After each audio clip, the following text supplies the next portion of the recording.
Montana, January 1884. The blizzard had been raging for 6 days straight. They said it was the worst winter in 50 years, the kind that turned men into corpses and hope into frozen ash. Silas Granger knelt in the horse barn, his hands deep in blood and straw. The mare was struggling. She had been trying to birth this foal for 3 hours now, and Silas could feel her strength fading with every labored breath. Outside, the wind screamed like a living thing, throwing itself against the wooden walls with such fury that Silas wondered if this time the barn would finally come apart. Snow had piled halfway up the door. The lantern beside him flickered, casting wild shadows across the mare's heaving flanks. He was 44 years old. He had survived the war, survived cholera, survived losing everything that mattered. But there were nights like this when he wondered if survival was just another word for punishment. The mare screamed, her body convulsed. Silas pushed up his sleeves and reached in, feeling for the foal's position. There, one leg bent wrong. He worked carefully, repositioning, whispering words he did not believe anymore. Words about spring coming, words about tomorrow. The mare kicked once hard, catching him in the ribs. Pain exploded across his chest. He gasped, but did not let go. If she died, he lost $50. If the foal died, he lost his breeding line. These were the calculations of a man who had learned to survive by counting losses. Then the mare went still. For one terrible moment Silas thought she was dead, but then she shuddered, gathering herself for one final push. The foal came sliding out in a rush of fluid and membrane, landing in the straw like a miracle he had stopped believing in years ago. It was alive. Silas sat back against the barn wall, breathing hard, ribs screaming. The foal struggled to its feet, legs trembling. The mare turned her head, nuzzling it with the kind of tenderness that made something in Silas's chest tighten and hurt. He stood slowly, wiping his hands on his pants. His breath came out in white clouds. The cold was absolute. It crept through the cracks in the barn walls, through his coat, through his skin, settling into his bones like it planned to stay forever. That was when he heard it. A sound that did not belong to the storm. A knock. Silas froze. His hand moved automatically to the rifle leaning against the wall. Out here, 15 miles from the nearest town, visitors in a blizzard meant trouble, meant someone desperate, meant someone dangerous. The knock came again. Weaker this time, more like scratching. He grabbed the rifle and the lantern, pushed open the barn door. The wind hit him like a fist, stealing his breath. Snow swirled in the yellow light, thick as curtains. He could barely see 10 feet ahead, but he saw them. 2 shapes in the snow, massive shapes, collapsed just outside his door. Silas's heart stopped. They were not men. They were too large to be men. For one wild moment he thought they were bears. But bears did not wear torn deerskin. Bears did not have long black hair frozen to their faces. He stepped closer, raising the lantern.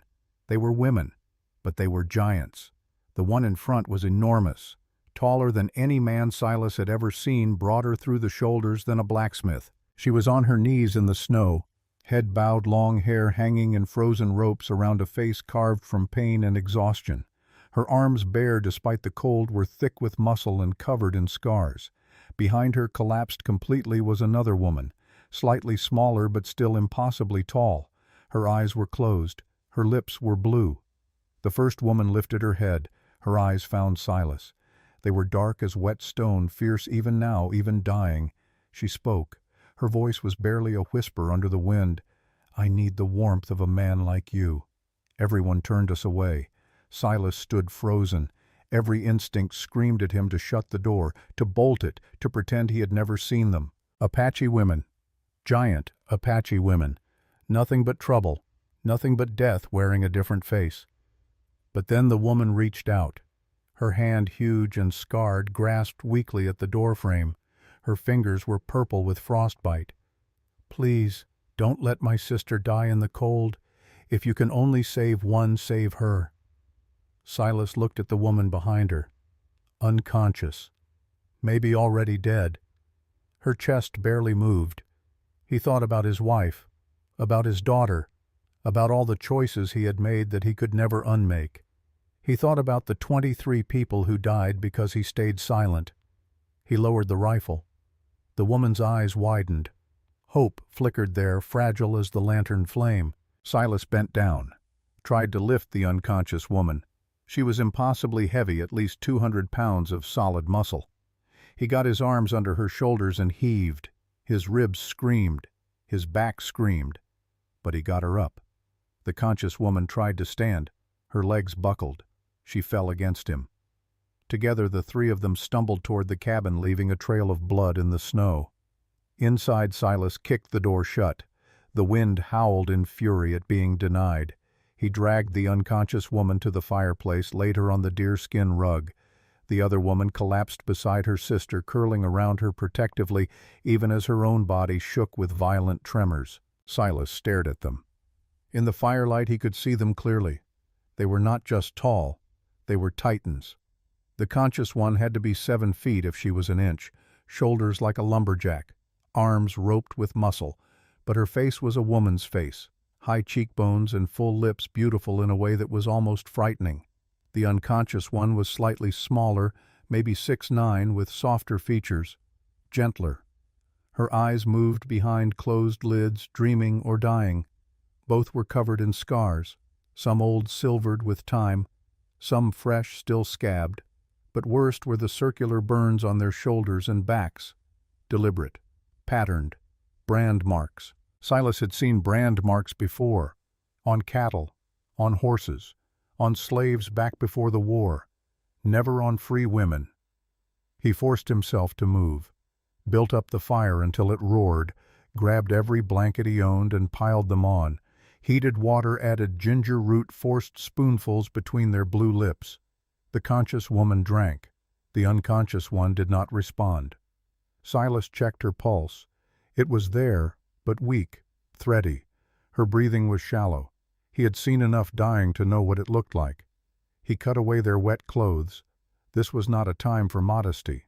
Hypothermia killed faster than shame. Their bodies were incredible. Not just large, but powerful. Muscles like corded rope under skin marked by violence and survival. He wrapped them in dry wool, tucked the blankets tight, kept the fire burning. The conscious woman watched him through half-closed eyes, suspicious, waiting for him to hurt them, waiting for the kindness to end and the cruelty to begin. But Silas just worked. He had learned a long time ago that words were cheap. Actions were the only currency that mattered. Hours passed. The storm hammered at the walls. The fire crackled. Slowly color returned to their faces. The conscious woman stopped shaking. The unconscious one's breathing deepened. Finally, just before dawn, the conscious woman spoke. "Why?" Her voice was low, rough as gravel, but there was music in it somewhere buried under years of pain. Silas sat back in his chair. He was exhausted. His ribs ached. His hands smelled like blood and birth and smoke. "Why did you help us?" He did not answer right away. Outside, the wind was finally dying. The worst of the storm was past. In a few hours the sun would rise on a world buried in white. "I made a choice years ago that cost innocent lives. I won't make that same choice again. Not tonight. Not ever." Silence settled over the cabin. The fire popped. The unconscious woman stirred slightly, her hand reaching out in sleep to touch her sister. The conscious woman's eyes filled with tears. She blinked them back, angry at herself for weakness. "Are you going to turn us into the soldiers? No. Are you going to hurt us? No. Then what do you want?" Silas met her gaze. His eyes were gray as winter stone, tired, but honest. "I want you to live. When the storm passes, we'll figure out the rest." The woman studied him for a long moment. Then she nodded once, lay her head down beside her sister, let her eyes close. Silas sat watching them sleep. These two enormous women who had been cast into the snow to die. He wondered who they were, what they had done, why someone had burned their skin with hot iron and left them for the cold. He wondered if he had just saved their lives or signed his own death warrant. Outside, hidden in the trees beyond the barn, a man sat on his horse. Deputy Caleb Maddox. He had followed the tracks from town, had watched through the window as the rancher brought the Apache women inside. He smiled. Marshal Whitmore was going to love this. He turned his horse and rode back toward Copper Ridge, disappearing into the pale gray dawn. The second day passed in a fog of care and caution. Silas woke early as he always did to the sound of wind still howling outside. The storm had not broken yet. Snow continued to fall, though lighter now, dusting the world in endless white. He checked on the women first thing. The smaller one, the one who had been unconscious, was still out, but her color was better, her breathing steadier. The larger one, the one who had spoken to him, was awake but silent. She watched him move around the cabin with eyes that missed nothing. Silas made porridge from oats and dried berries, brought 2 bowls over, set them down carefully within reach. "You need to eat." The woman did not move at first, just stared at the bowl like it might be poisoned, like accepting food meant accepting a debt she could not repay. "It's just food, nothing more." She looked at him for a long moment, then picked up the bowl and ate slowly, methodically, like someone who had learned not to waste a single bite. When she finished, she set the bowl down and spoke. "My sister." "Will she wake?" Silas looked at the unconscious woman. Her chest rose and fell evenly now. The blue tinge had left her lips. "I think so. Her body's warming. Breathing's good. She just needs time." The woman nodded. Then something in her shoulders relaxed just slightly, like she had been holding her breath for days and could finally exhale. "What's your name?" She hesitated. Names were power. Names were identity. Giving a name to a stranger was an act of trust she was not sure she was ready for. But then she looked at her sister, still unconscious, still vulnerable, and made a decision. "Tala." Silas nodded once. "Silas Granger." Another silence. Outside, the wind picked up again, rattling the windows. The cabin creaked and settled. The fire crackled. "Why did you really help us, Silas Granger?" "Already told you." "Tell me again." "The real reason." Silas stood up, walked to the window, looked out at the endless white. 20 years ago I knew a woman, an Apache woman. Her name was Kaya. She saved my life in a snowstorm not unlike this one. I fell in love with her, stayed with her people for 2 years, was happier than I'd ever been. He paused. The words were hard, like pulling splinters from old wounds. Then the war came. I had to leave, promised I'd come back when it was over. 4 years later I did come back. But everything had changed. Settlers were moving in. There were raids, attacks, people dying on both sides. One night a group of settlers attacked Kaya's village. I was there. I heard it happening. I could have warned them, could have stopped it. But I didn't.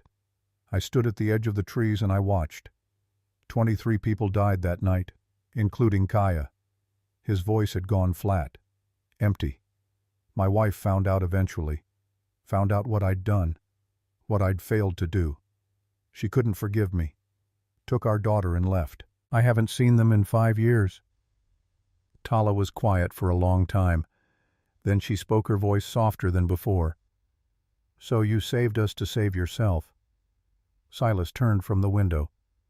"I saved you because I couldn't save her, and because I'm tired of being the man who stands at the edge of the trees and does nothing." Tala held his gaze. Something shifted in her eyes. Not trust, not yet, but maybe the beginning of understanding. The rest of the day passed quietly. Silas went out to check on the livestock. The mare and foal were doing well. The cattle huddled together for warmth. He broke ice from the water trough, fed them what hay he had left, prayed the storm would end soon. When he came back inside, Tala was sitting up properly, blankets wrapped around her shoulders. She looked stronger, more alert, but also more dangerous, like an animal that had regained enough strength to fight if cornered.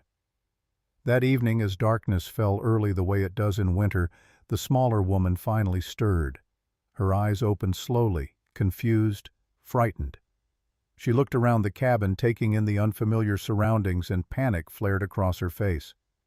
Tala was there immediately, taking her hand, speaking rapid Apache. The words were soothing, reassuring.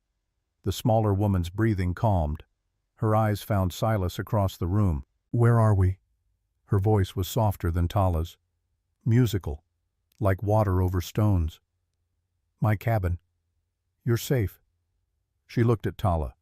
A silent conversation passed between them, then back to Silas. Why, he was getting tired of that question. But he understood it. In their world, kindness from strangers, especially white strangers, usually came with a price. Because you needed help.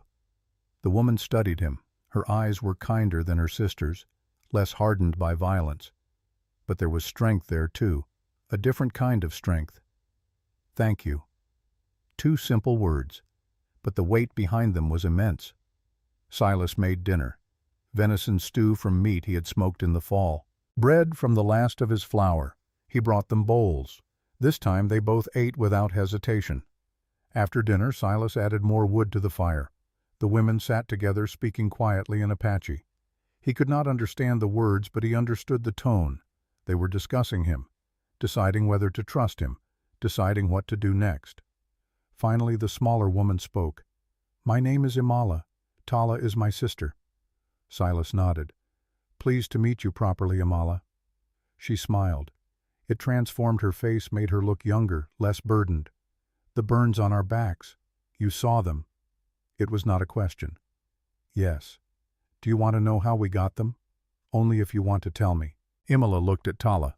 Another silent conversation. Then Tala spoke. "We should tell him. He deserves to know what kind of trouble he's brought into his home." So they told him. The whole story. Their mother drinking poisoned water near the copper mines. Being born giant because of it. Growing up different too, tall, too strong, too much. Becoming warriors. Being respected, then feared, then hated. Imala's forced marriage to Chief Nalnish. 3 years of trying to conceive. 3 years of being blamed for her barrenness. 3 years of beatings and starvation and being locked in pits. Tala breaking her out. Running for 7 days through the mountains. Being caught. Being burned with hot irons as punishment and warning. Being dragged north and left to die in the snow. When they finished, the cabin was silent except for the crackling fire. Silas felt rage building in his chest. Not at them. At the world that had done this to them. "You're not going back." His voice was hard. "Final. We can't go back. They'll kill us. But we can't stay here either. We'll bring trouble to you. Let me worry about that. Why would you risk that? Because it's the right thing to do. And I'm tired of doing the wrong thing." Tala shook her head. "You don't understand. The tribe will send people looking for us. Not to bring us back. To finish what they started. And the soldiers, they'll come too. Apache women this far north they'll assume we're hostiles. Runaways. They'll want to take us to a reservation or worse. Then we'll deal with it when it comes. You're a fool. Maybe. But I'm a fool with a roof and food and guns, and I've survived worse than angry Indians and racist soldiers." Imala spoke quietly. "Why do you really care, Silas? We're nothing to you." He looked at them both. These giant women who had been cast out by everyone, who had survived things that should have killed them, who still had the strength to stand. "You're not nothing. You're people who got dealt a bad hand and kept playing anyway. That takes courage. That deserves respect. And I've spent too many years respecting the wrong people and ignoring the ones who mattered." The night wore on. The storm continued its assault on the cabin, but inside they were warm. Safe. For now. Silas lay in his bed, staring at the ceiling, listening to the women's quiet breathing across the room. He wondered what he had gotten himself into. Wondered if this would be the thing that finally got him killed. But then he thought about Kaya, about the screams he had ignored, about his wife's disappointment, about his daughter growing up thinking her father was a coward. Maybe this was his chance. Maybe this was how he finally became the man he should have been all along. Outside, the snow continued to fall, and in Copper Ridge, Deputy Caleb Maddox was spreading the word. The rancher had 2 Apache giants in his cabin. The marshal needed to know. The whole town needed to know. By morning, everyone would know. And then the real trouble would begin. The 3rd day dawned clear. The storm had finally broken. Sunlight streamed through the cabin windows, turning the snow outside into a blinding field of white diamonds. It was beautiful. It was also dangerous. Clear weather meant people could travel, meant visitors, meant trouble. Silas woke to find both women already up. Tala was standing by the window looking out at the mountains. Imala was trying to help with breakfast, moving carefully, still weak but determined to be useful.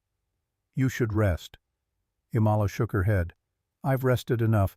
I need to move or my muscles will forget how." She was right, Silas knew. After trauma, after near death, the body needed movement to remember it was still alive, still capable. He let her help. They made breakfast together. Eggs from his chickens, the last of the bacon, more bread, coffee strong enough to wake the dead. They ate in companionable silence. Outside, the world was absolutely still. No wind, no sound, just endless white and blue sky. After breakfast, Silas stood. "I need to check on the cattle, clear some paths, make sure the barn's secure. Storm might be over, but the cold's not going anywhere. We'll help." Tala's voice was firm, not asking, stating, "You're not strong enough yet. We're strong enough to move snow, and we need to earn our keep." Silas wanted to argue, but he saw the look in Tala's eyes. She needed to work, needed to feel useful, needed to prove to herself that she was more than just a victim. "All right, but if either of you starts feeling weak, you come inside immediately. Frostbite and exhaustion don't care how tough you are." They bundled up in whatever clothes Silas could find that fit. His largest coat barely stretched across Tala's shoulders. His boots were too small, so they wrapped their feet in layers of wool and deerskin. They looked ridiculous, but they were warm. Outside, the cold hit like a wall. Breath froze instantly. The sun was bright but gave no warmth. This was the kind of cold that killed, the kind that made men lose fingers and toes and noses without even realizing it until too late. Silas showed them what needed doing. Clear the path to the barn, break the ice on the water trough, check the cattle for frostbite or injury, make sure the hay was dry and accessible. They worked for hours. Silas watched them amazed. Tala could lift loads that would take 2 men. She moved snow like it weighed nothing. Imala was slower, still recovering, but she worked with steady determination. By midday, they had accomplished what would have taken Silas 3 days alone. The ranch looked almost normal again, functional, ready for whatever came next. They went inside for lunch, heated up leftover stew, sat around the table. This time, the silence was comfortable. The silence of people who had worked together toward a common goal. Silas looked at them across the table, these giant women who had appeared at his door 3 nights ago, nearly frozen, nearly dead. Now they were sitting in his home, eating his food, looking almost relaxed. "Can I ask you something?" Tala looked up wary. "You can ask. We might not answer." "Fair enough. The doctor at Fort Apache. The one who told you about gigantism. What else did he say?" Amala's face clouded. "He said we probably wouldn't live past 30, that our hearts are too small for our bodies, that eventually they'll just give out." "What else?" "That we'd never have children, that our bodies can't support pregnancy, that even if we conceived, the baby wouldn't survive." Her voice had gone quiet, sad. "How old are you now?" "Imala is 26. I'm 29. So you've beat the odds already." Tala's laugh was bitter. "Is surviving past your expected death date really beating the odds? Or is it just prolonging the inevitable? It's a gift. Every day is a gift. Some people don't get as many as others. Doesn't make the ones you get less valuable. Spoken like a man who's not dying. We're all dying. From the moment we're born, we're dying. The only question is what we do with the time we have." Imala spoke softly. "You sound like our mother. She used to say that every sunrise was a blessing we didn't deserve but should be grateful for anyway. Where is she now, dead? The poisoned water. The cancer started in her stomach. Spread everywhere. She died when I was 16. Silas was quiet. Then he stood, walked to a cabinet, pulled out a bottle of whiskey, poured 3 glasses, brought them to the table. To mothers who taught us how to survive even when they couldn't survive themselves. They drank. The whiskey burned, going down. It felt like life, like warmth, like defiance. That afternoon, as Silas was splitting more firewood, he heard horses, multiple horses, coming fast. He looked up. 3 riders emerged from the trees. Deputy Caleb Maddox and 2 ranchers from town, hard men with hard eyes. Silas set down his axe, positioned himself between them and the cabin. "Caleb, Granger, heard you got yourself some visitors. News travels fast. In a storm like this?" "Yeah, makes a man wonder." Deputy Caleb's smile was cold. "Marshal Whitmore wants to talk to them. Apache women you got in there. They're resting. They nearly died. They're not going anywhere until they're healed. That's so Marshal wants to make sure they're not fugitives. Wants to ask them some questions. They're not fugitives. They're victims. That's for a judge to decide. Now step aside, Granger. You're not coming in my house."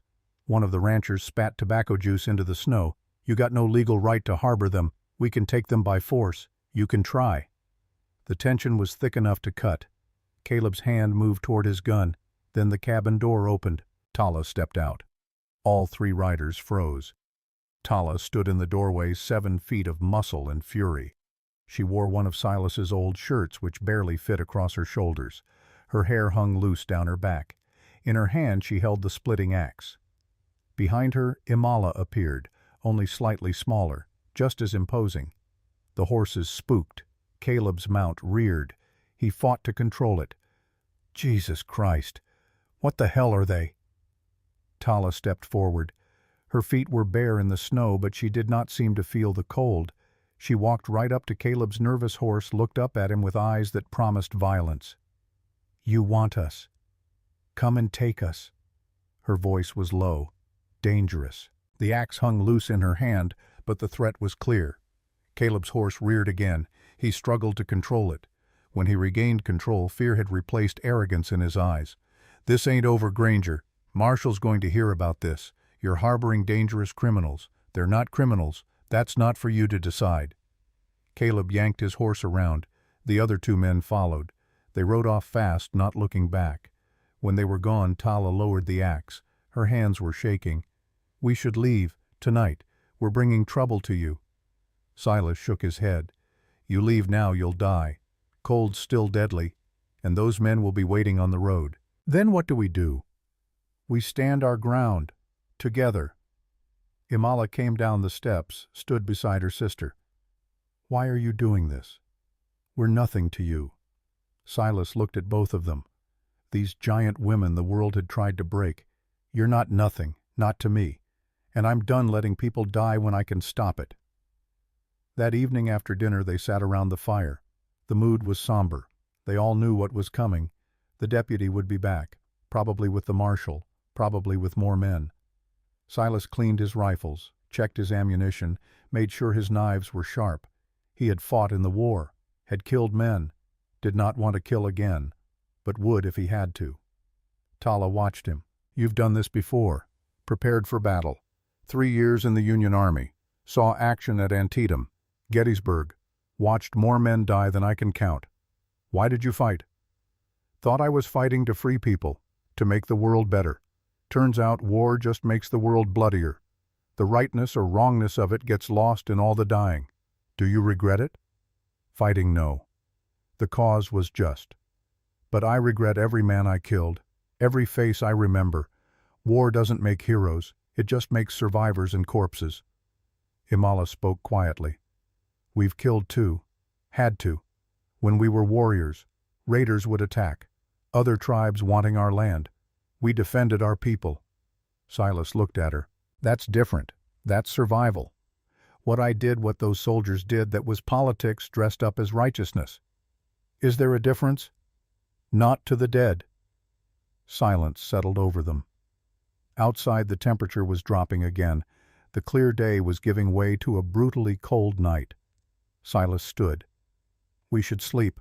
Tomorrow's going to be hard." But Tala did not move. "I need to tell you something.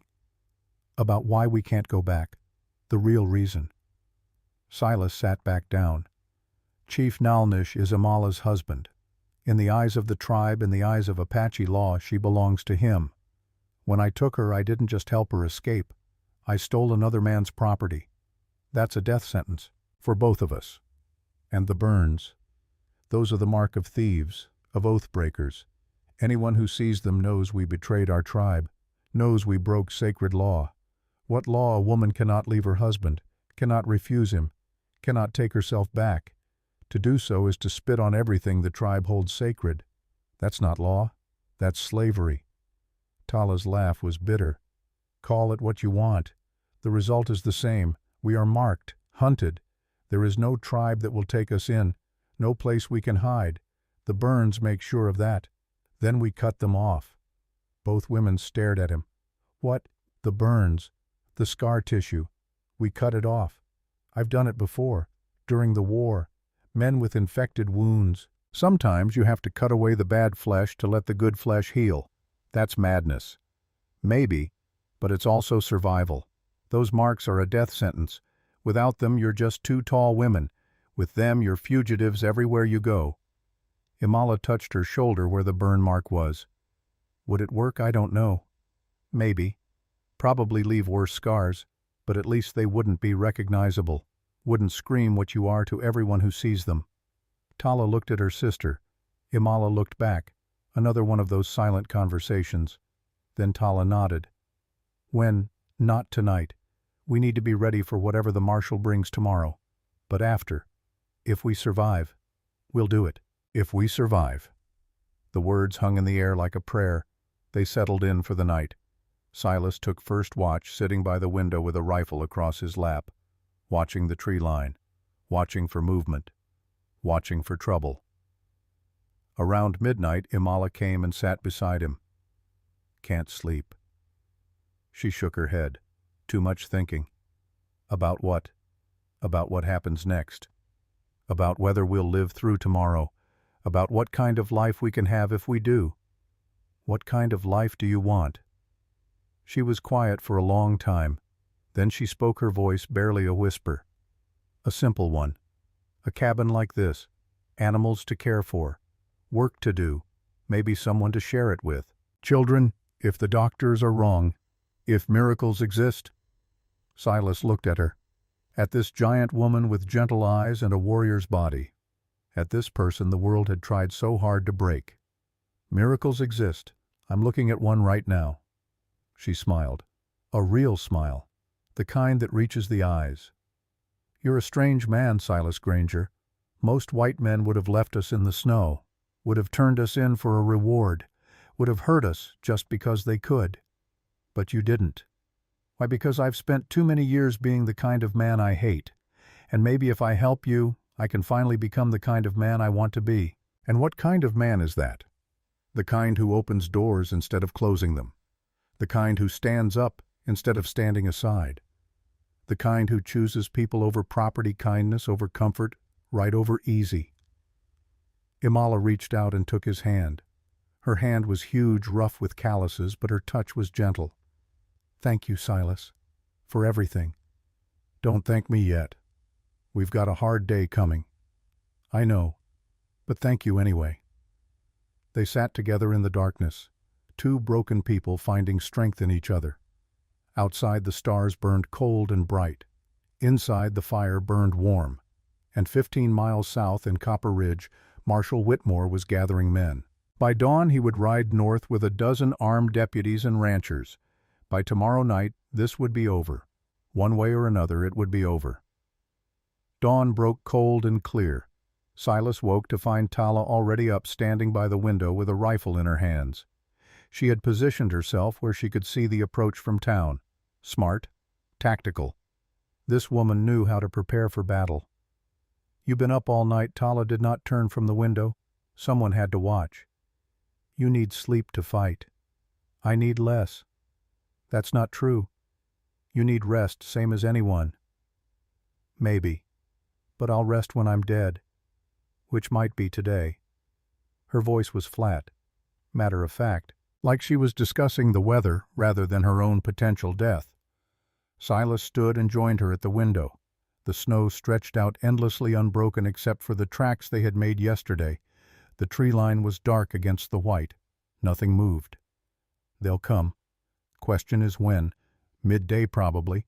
give themselves time to gather men, time to work up their courage, time to convince themselves they're doing the right thing. And what will we do? Tala finally looked at him. Her dark eyes were hard. We'll fight. What else can we do? We could run. We're 15 miles from anything. They have horses. We're on foot. We'd make it maybe 5 miles before they caught us. And then we'd die tired instead of rested. She was right. Silas knew she was right. Running would just delay the inevitable.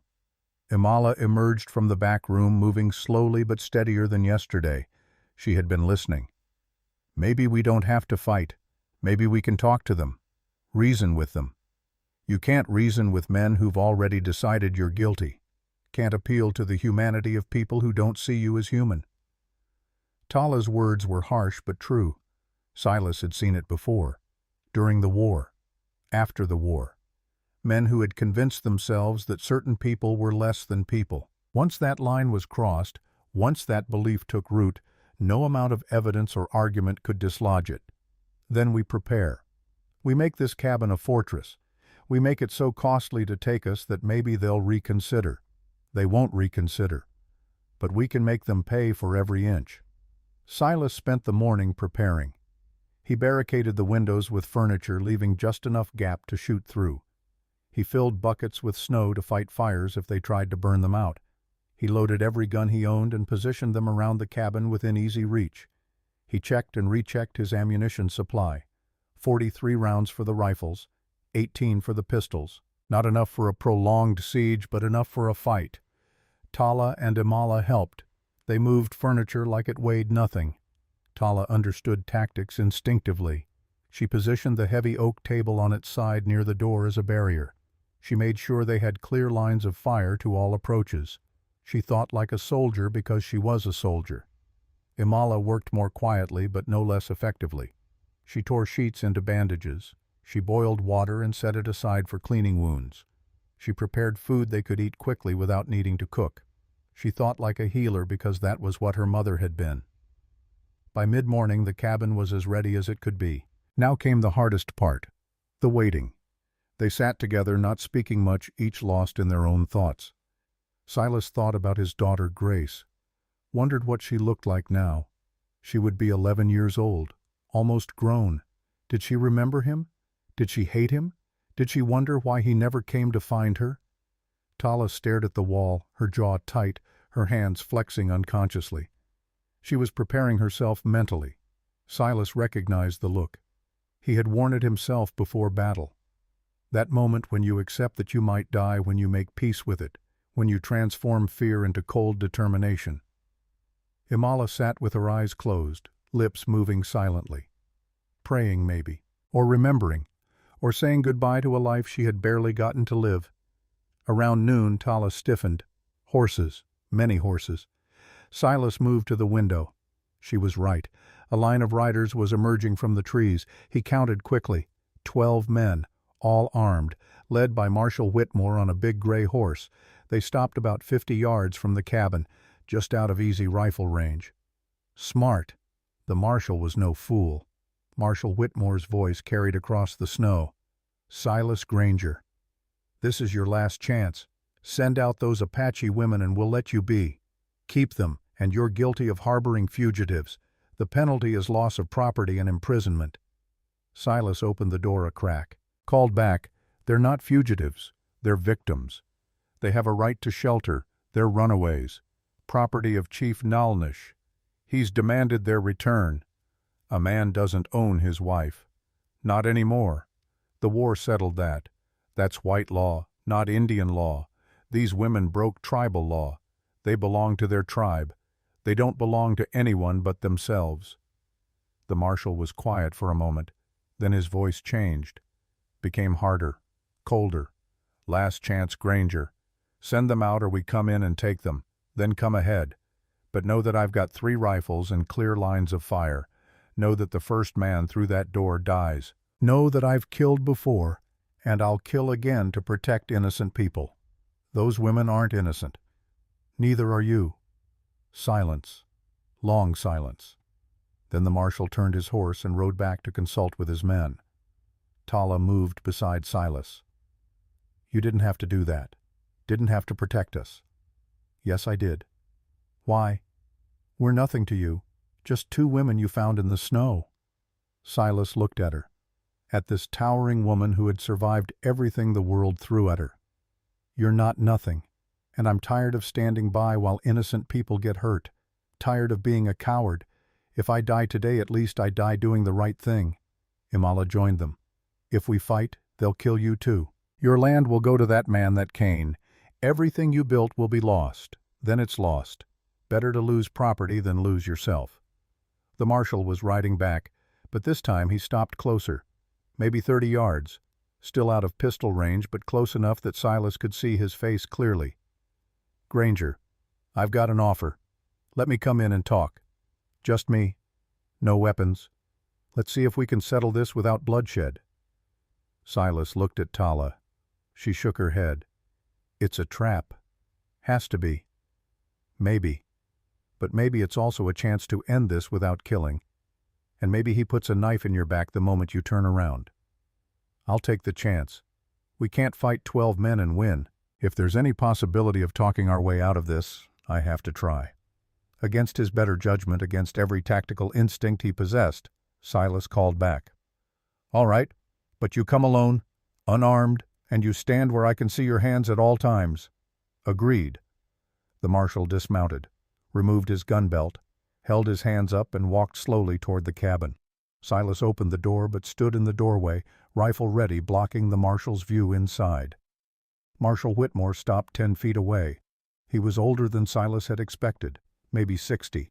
Gray hair, gray beard, hard eyes that had seen too much and forgiven too little. Granger. Been a long time. Silas stared. Do I know you?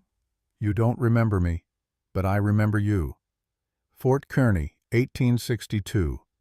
You were a sergeant. I was a private. You saved my life during a Sioux raid, pulled me out of a burning wagon. Silas searched his memory. That had been 22 years ago. He had saved a lot of men during the war, could barely remember their faces. If that's true, then you know I'm not your enemy. That was a long time ago. Things change. People change. What changed, Marshal? What happened to make you into the kind of man who hunts women for sport? I'm not hunting them for sport. I'm enforcing the law. Whose law? White law says no man owns another person. Indian law says a woman is property. Which law are you enforcing? Because it seems to me you're just choosing whichever one lets you do what you already wanted to do. The marshal's face hardened. You don't understand the situation. Augustus Cain needs this land. There's copper underneath it. $50,000 worth. That copper could fund schools, roads, progress. Your stubbornness is standing in the way of the future. So this isn't about justice. It's about money. It's about the greater good. Sometimes one man has to sacrifice for the benefit of many. And those women, they're just convenient leverage. They're criminals. Regardless of the land situation, they broke tribal law. The chief wants them back. It's my duty to return them. Your duty is to protect the innocent, not to hunt them. They're not innocent. How do you know? Did you talk to them? Did you hear their story? Or did you just take the chief's word for it? The marshal was quiet. Then he said something that surprised Silas. I talked to the chief. He told me what they did, told me about the marriage, the failure to produce children, the escape. He showed me the tribal laws they broke. But I also talked to some of the other Apache. The women, the ones who served with Tala and Imala when they were warriors. You know what they told me? What they said, those two were the best fighters the tribe ever had. Said they were brave, honorable, kind to children and elders. Said after they left, the tribe fell apart. Raiders came, people died. The chief blamed it on losing the warriors, but everyone knew the truth. He lost control, lost respect. And now he wants them back, not because they're criminals, but because he's desperate. So why are you here? Why are you doing this if you know the truth? The marshal looked tired. Old. Because I'm a coward too, Granger. Same as you used to be. I know what's right, but I also know what's practical. Cain owns this town, owns half the county. If I don't do what he wants, I lose my job, my pension, Everything I've worked for. So you'd rather be comfortable than right. Wouldn't you? Didn't you stand by once and watch innocent people die because it was safer? The words hit like bullets. Silas felt them land, felt the truth of them. Yes, I did, and I've regretted it every day since. But I'm not that man anymore, and you don't have to be that man either. The marshal looked at him for a long time. Then he shook his head.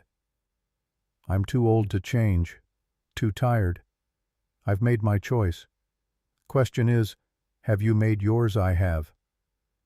Then this ends in blood. Your blood. Their blood. Maybe mine too. If that's how it has to be. The marshal turned to leave, then stopped, turned back. For what it's worth, I'm sorry. You saved my life once. I wish I could return the favor, but I can't. I've got a job to do. Then do it.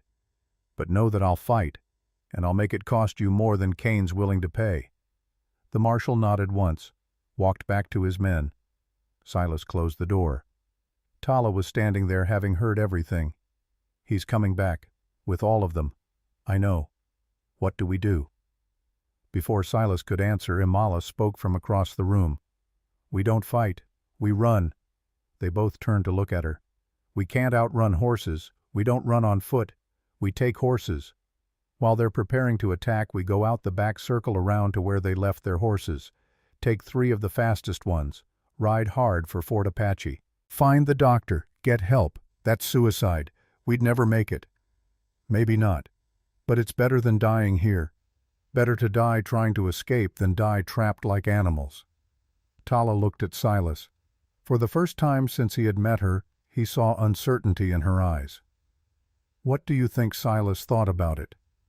Thought about the odds. Thought about the 12 men outside. Thought about the 43 bullets he had and the 12 targets. Thought about Kaya burning while he watched. Thought about his daughter growing up fatherless. I think your sister's right. Fighting is brave but stupid. Running gives us a chance. Small chance, but a chance. So we run. We run. They gathered what they could carry quickly. Food, water, blankets, ammunition, packed it all into saddlebags they could grab fast. Silas gave each woman a pistol and showed them quickly how to use it. Point and shoot. Nothing fancy. Just survival. Then they waited for the right moment. The marshal and his men were gathered in a tight group discussing strategy, arguing about who would go first, who would kick in the door, who would face the rifles. Now. They slipped out the back window one at a time. Silas first, then helping each woman down. The snow was deep, but they moved quickly, quietly, circling wide through the trees. The horses were tied in a line unguarded because who would be stupid enough to try to steal horses from 12 armed men? They reached the horses. Tala moved among them with surprising gentleness, touching their noses, calming them, selecting the 3 strongest. She understood horses in a way Silas did not expect. She untied them smoothly, no panic, no rush, just efficient calm. They mounted, Silas on a bay gelding, Tala on a massive draft horse that could actually carry her weight, Imala on a smaller mare that looked fast. Then someone shouted. One of the deputies had seen them, was pointing. The marshal was turning, reaching for his rifle. Ride. They kicked their horses and exploded out of the trees. Gunshots cracked behind them. Bullets whizzed past. One horse screamed and went down, throwing its rider. But they were moving now, moving fast, snow flying up around them like clouds. The deputies scrambled for their remaining horses. Chaos erupted. Some mounted quickly. Others fumbled with saddles and reins. The marshal was screaming orders, but no one was listening. Silas looked back once, saw the cabin he had built with his own hands, saw the life he had made after the war, saw it all disappearing behind him. Then he turned forward and focused on one thing: survival, getting these women to safety. Behind them pursuit was gaining. The horses were strong, but the snow was deep. Progress was slow. Behind them pursuit was gaining. The deputies knew the land, knew the shortcuts, were slowly closing the gap. Imala's horse stumbled, nearly went down. She pulled it up just in time, but they had lost precious seconds. Keep moving, Don't stop." They pushed on. The sun was high now, bright and cold. Silas's face was numb, his hands were numb, but he kept riding. Another hour passed, then another. The horses were flagging. Foam flecked their mouths, their breathing was labored. They could not keep this pace much longer. There, up ahead, Tala was pointing. In the distance, maybe 2 miles away, was Fort Apache. Smoke rising from chimneys, walls of wood and stone. Safety. But between them and the fort was open ground. No cover, no trees, just white expanse. And behind them the deputies were close now, maybe 5 minutes back. We'll never make it across that open ground before they catch us. Then we stand and fight here. Buy you time to reach the fort. Tala was pulling her horse up. Imala did the same. No. We all go together or not at all. Then we all die together. Because there's no way all 3 of us make it. Silas looked at them. These 2 women he had known for less than a week. These 2 women he would die for. New plan. I draw them off. Lead them away from the fort. You 2 ride straight in. Fast as you can. Don't look back. Don't stop. They'll kill you. Maybe. But you'll be safe. And that's what matters. Silas, no. Imala's voice was breaking. Yes. This is how it has to be. I saved you from the snow. Now I'm saving you from this. Go. Now. He turned his horse perpendicular to the fort, started riding parallel to it, drawing the pursuit away. After a moment he heard the deputies change direction, following him, taking the bait. He looked back one last time, saw Tala and Imala riding hard for the fort, saw them getting smaller, saw them reaching safety. Good. He kept riding. The deputies were close now, so close he could hear them shouting, could hear the horses' hooves pounding snow, could hear rifles being cocked, a gunshot. His horse screamed and went down. Silas hit the snow hard, rolled, came up running. But there was nowhere to run, just white in every direction. The deputies surrounded him, 12 horses in a circle, 12 rifles pointed at his chest. The marshal rode forward. Should have stayed in your cabin, Granger. Should have minded your own business. They were my business the moment I opened my door, the moment I chose to help them. Noble. Stupid but noble. The marshal raised his rifle. Then a voice rang out across the snow. Stop! Everyone turned. A man was walking toward them from the direction of the fort, an older man in a military uniform. Behind him, 50 soldiers with rifles, and beside him Tala and Imala. The man walked closer. Silas recognized the insignia. Army captain. A man with authority. What's going on here, Marshal Captain Morrison? This is not army business. This is civilian law enforcement. Is it? Because I've got 2 women here telling me you're trying to murder them and this rancher for no crime other than helping them survive. They're fugitives, runaways from a reservation. They're not from a reservation. They're from a tribe that tried to kill them for something that wasn't their fault. And since when does the army help civilians hunt down women, since those women are wanted by their tribe? It's a treaty obligation. Show me the treaty. Show me the warrant. Show me any legal documentation that gives you the right to hunt these people. The marshal was silent. That's what I thought. Now here's what's going to happen. These 3 people are under army protection. They're coming with me to the fort. If Chief Nalnish wants them back, he can file proper legal papers through proper channels. Until then, they're under my jurisdiction. Clear, Captain. This is outside your authority. Is it? This is Indian territory. The Army governs Indian territory. These are Indian women, and disputes involving them fall under military jurisdiction during peacetime. Want me to cite the specific regulations? Because I've got them memorized. The marshal looked at his men, looked at the 50 soldiers, did the math. Even he was not stupid enough to fight the U.S. Army. This isn't over. For today it is. Now get off Army land before I arrest you for trespassing and threatening federal witnesses. The marshal and his deputies turned their horses and rode away slowly, reluctantly, defeat in every line of their bodies. Captain Morrison walked over to Silas, helped him up. You all right? Been better. Been worse. Those 2 women say you saved their lives. Say you risked everything for them. Just did what was right. Not many men would. Not many men do. I respect that. He gestured toward the fort. Come on, let's get you all warmed up. Then we need to talk about what happens next. The fort's medical building was warm. Silas had not realized how cold he was until the heat hit him and his entire body started shaking.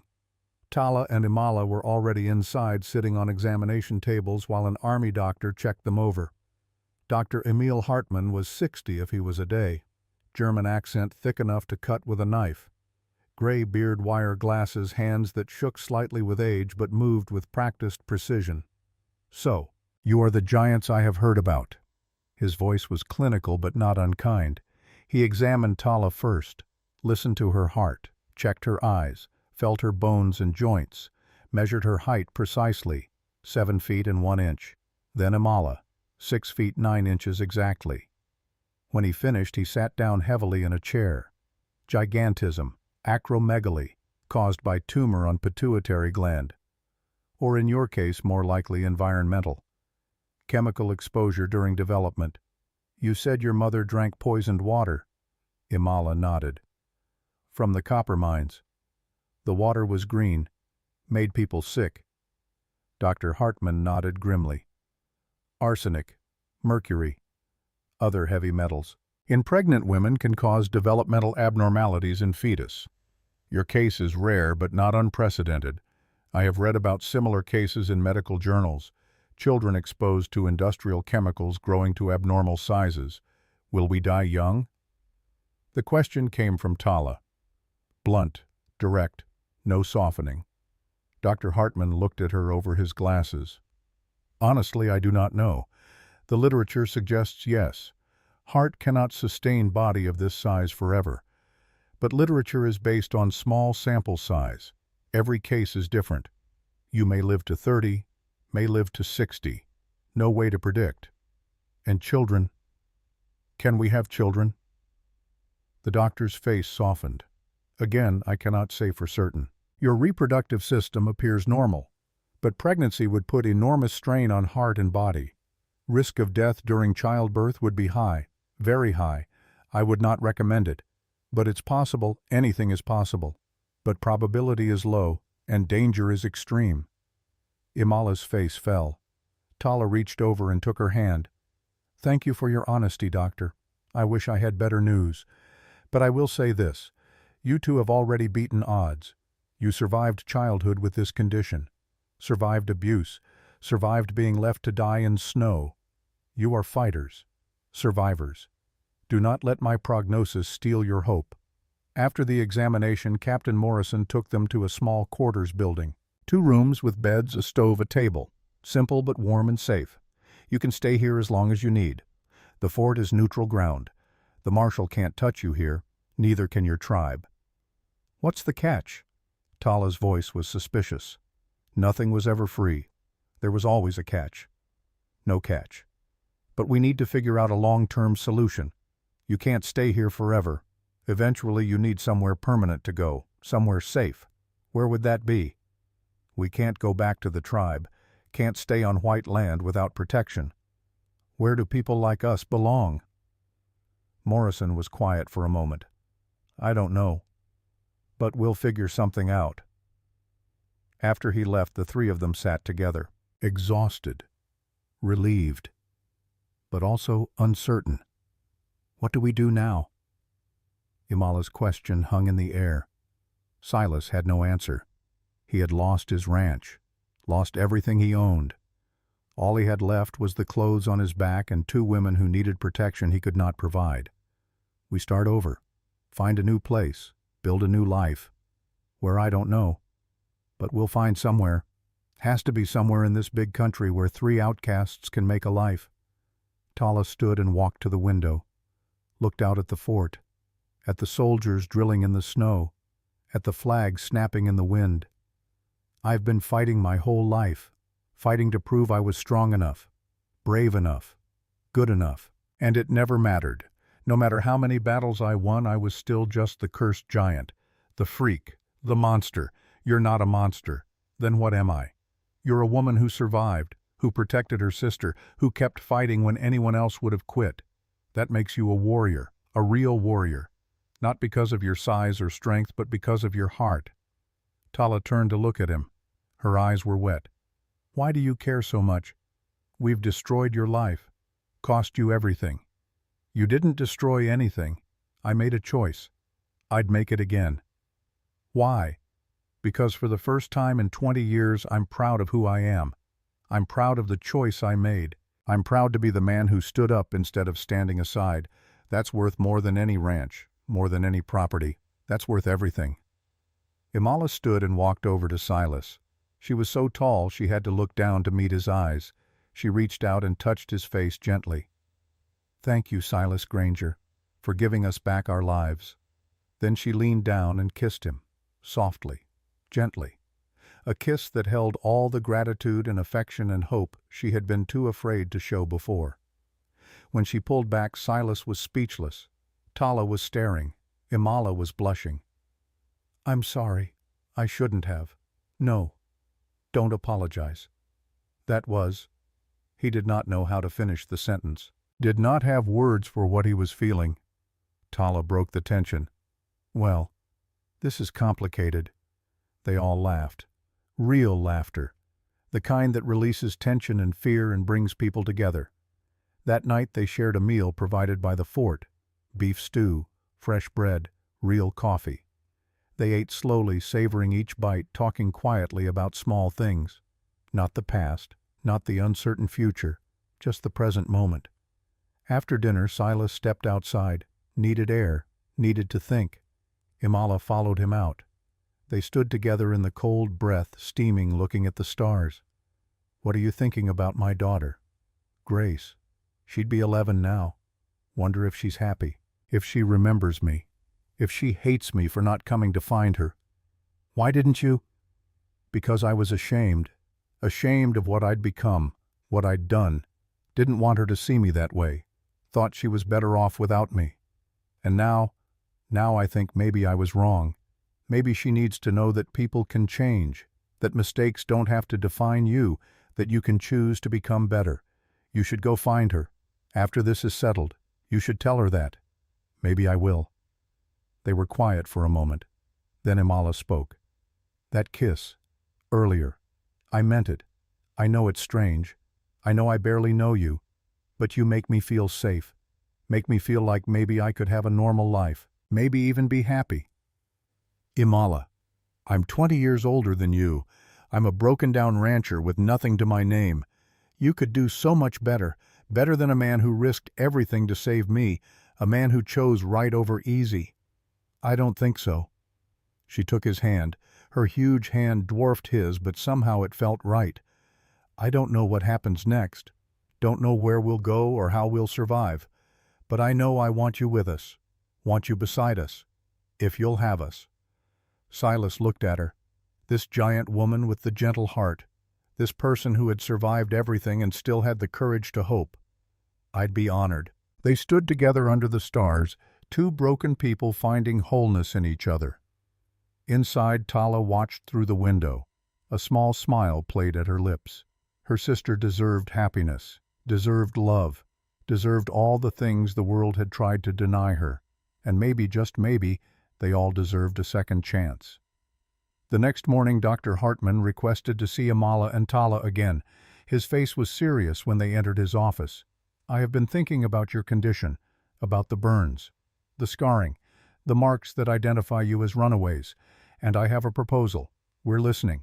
I can remove the scar tissue, surgically, cut it away and suture the wounds closed. It will leave different scars, larger scars, but they will not be recognizable as tribal punishment marks. To anyone who sees them, they will just be old injuries. How dangerous is it? Any surgery is dangerous. Risk of infection, blood loss. But I have done similar procedures before. During the war, I am confident I can do it safely." The sisters looked at each other. Another one of those silent conversations. "When tomorrow?" "I will need to do one at a time. Tala first. She is stronger. If she survives the procedure well, then Imala 2 days later. And if it goes wrong, then we deal with that if it happens. But doing nothing also has risks. Those marks will follow you everywhere. Make you targets forever." Tala nodded slowly. "Do it. Tomorrow. I'm ready." The surgery was scheduled for dawn. That evening they gathered in the small quarters, Silas, Tala, Imala, sharing what might be their last night together if things went wrong. Tala was quieter than usual, not scared exactly, but contemplative, preparing herself mentally for what was coming. "If I don't wake up, don't talk like that." "No. Listen, if I don't wake up, take care of Imala. She's strong, but she needs someone. Needs someone to remind her she's worth more than what people say. Promise me." "I promise." "But you're going to wake up. You're too stubborn to die on an operating table." Tala smiled. "Maybe, but just in case." She stood and walked over to Silas, put her huge hand on his shoulder. "Thank you. For everything. For giving us a chance when no one else would. For being brave when it mattered. For being a good man in a world full of bad ones. I'm not that good. You're good enough. That's all any of us can be. Good enough to try. Good enough to care. Good enough to stand up when it's easier to walk away." She turned to her sister. "Imala, I love you. Always have. Always will. No matter what happens tomorrow, remember that. Remember that everything I did for you." The sisters embraced. Two giant women holding each other like the world was ending. Maybe it was. Maybe it was also beginning. That night Silas lay awake thinking about everything that had happened. 1 week ago he was a lonely rancher waiting to die. Now he was a man with purpose, with people depending on him, with a reason to live beyond just existing. He thought about Kaya, about the screams he had ignored, about the cowardice that had defined him for 20 years. But he also thought about Tala and Imala, about the choice he had made, about standing in the doorway and refusing to let evil pass. Maybe redemption was possible. Maybe people could change. Maybe the past did not have to define the future. He hoped so. God, he hoped so. Dawn came cold and clear. They walked together to the medical building. Dr. Hartman was already there preparing his instruments. The smell of carbolic acid filled the air. Everything had been sterilized, made ready. Tala lay down on the operating table. She looked impossibly large on it, her feet hanging off the end, her shoulders barely fitting the width, but her face was calm. Ready. Dr. Hartman explained the procedure one more time. He would use chloroform to put her to sleep. Then he would cut away the scar tissue on her shoulders and upper back. 6 burns total. Each would need to be excised carefully to avoid major blood vessels, then sutured closed. The whole procedure would take about 3 hours. 10, 9, 8, 7. Her eyes closed. 10, 9, 8, 7. Her eyes closed. Her breathing deepened. She was under. Dr. Hartman picked up his scalpel and began to cut. Silas and Imala waited outside. 3 hours felt like 3 days. They sat together in silence, holding hands, praying to gods they were not sure existed. Finally the door opened. Dr. Hartman emerged covered in blood but smiling. She did well, very well. Strong constitution. Heart rate stayed steady throughout. All 6 sites excised successfully. She is waking now. They rushed inside. Tala was lying on the table, eyes fluttering open, bandages covering her shoulders and back. "Imala." Her voice was weak but clear. "I'm here. Did it work?" "Dr. Hartman says yes. The marks are gone." Tala smiled, then closed her eyes and slept. 2 days later it was Imala's turn. The procedure went just as smoothly. By the end of the week, both sisters were healing well. The marks that had branded them as outcasts were gone, replaced with surgical scars that told a different story, a story of survival, of transformation, of choosing to rewrite your own narrative. Captain Morrison came to visit a week after the surgeries. "I've been thinking about your situation, about where you can go, what you can do, and I have an idea. We're listening. There's a homestead program. Government's giving land to anyone willing to settle it and work it. 160 acres per family, out in Wyoming territory, middle of nowhere, hard land. But it's yours if you can prove it up over 5 years. Silas sat up straighter. You think they'd give land to us? An ex-rancher and 2 Apache women? Morrison shrugged. Officially, the program doesn't discriminate. Reality might be different. But if you file the claim together as a family unit, there's precedent. Mixed families have gotten claims before. As a family. You mean? I mean if you were married, legally married, then it's just a homesteading family. 3 people working together. Nothing strange about that. Silas looked at Amala. She looked back. Both thinking the same thing. That's a big step. It is. But it's also practical. Gives you legal protection. Gives them citizenship rights they wouldn't have otherwise. And honestly, from what I've seen, you care about each other. That's more than most married couples can say. What about Tala? She's family too. Sister-in-law. Families homestead together all the time. Nothing unusual about that. They talked about it through the evening, weighed the options, considered the alternatives. In the end, the choice was clear. It was the best chance they had. Maybe the only chance. The next day, Silas and Amala stood before the fort chaplain. Tala stood beside them as witness. Captain Morrison gave Amala away in absence of family. The ceremony was simple. No flowers, no fancy dress, just 2 people making promises to each other. Promises to support, to protect, to choose each other every day. When the chaplain said you may kiss your bride, Silas had to reach up and Amala had to bend down. But the kiss was real, full of promise and hope and the belief that maybe, just maybe, they could build something good out of all the pain. After the ceremony, Captain Morrison handed Silas the homestead papers. It's rough land, hard land. Winters are brutal, summers are dry. But it's yours. Nobody can take it from you as long as you work it. We'll work it. We've survived worse than hard winters. I believe you have. They left Fort Apache 3 days later. 3 horses, 2 wagons of supplies donated by the fort, and 160 acres of possibility waiting for them in Wyoming. As they rode north, Silas looked at the 2 women beside him. His wife, his sister-in-law, his family. He thought about how strange life was, how one decision could change everything, how opening a door in a snowstorm could lead to this, to purpose, to belonging, to love. You thinking about your ranch, what you lost? Amala's voice pulled him from his thoughts. No. Thinking about what I found.